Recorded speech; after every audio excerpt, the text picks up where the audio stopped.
Hi, my name is Amaya Till, and this is the biography of Andy Warhol.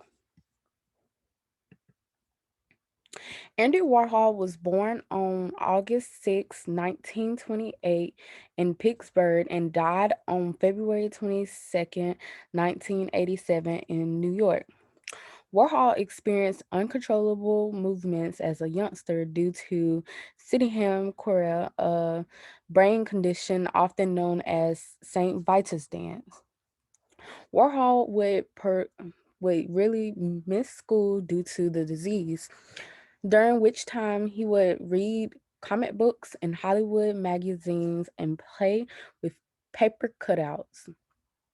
The Warhol family lived in poverty during the Great Depression in Pittsburgh, but when Warhol was 8 years old, his parents gave him his first camera.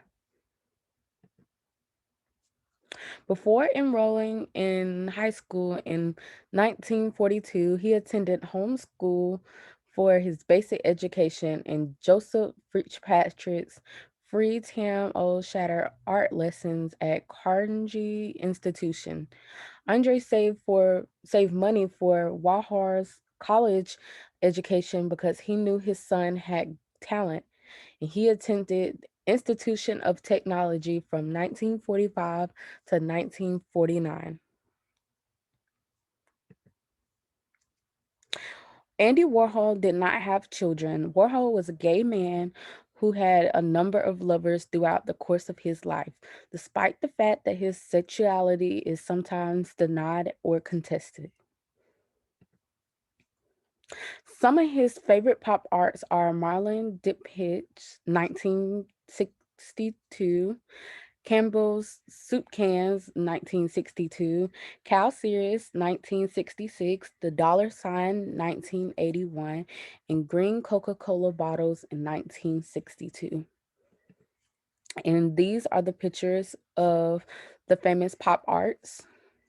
At the top is the dollar sign, then it's the cow series, then it's the green Coca-Cola bottles. The at the bottom is the Campbell's soup cans, and then there's Marlin.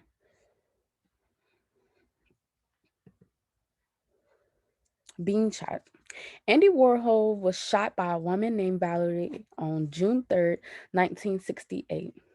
She was trying to get him to produce her manuscript. He didn't promise her to produce it, but he let her have a role in his film. She thought he was trying to steal her manuscript, so she went to his office and shot him and the person he was meeting with, Mario Amaya. Warhol's stomach, liver, spleen, esophagus, and both lungs were all torn apart by the rounds fired from Valerie's gun. At one point, he was momentarily pronounced dead, but medics were able to bring him back to life. He underwent several surgeries, spent 2 months in the hospital recovering, and would need to wear a surgical corset for the rest of his life to keep his organs in place. As a result of his phobia of hospitals, Warhol put off having his gallbladder removed until February 21st, 1987, when he passed away from cardiac arrest. Warhol was a remarkable artist who was well liked by both the general audience and his colleagues. Not to mention his effect on pop art, his works of art continue to captivate many people today. In his prime, he was the envy of his colleagues, and those who adopted his approach became outstanding artists.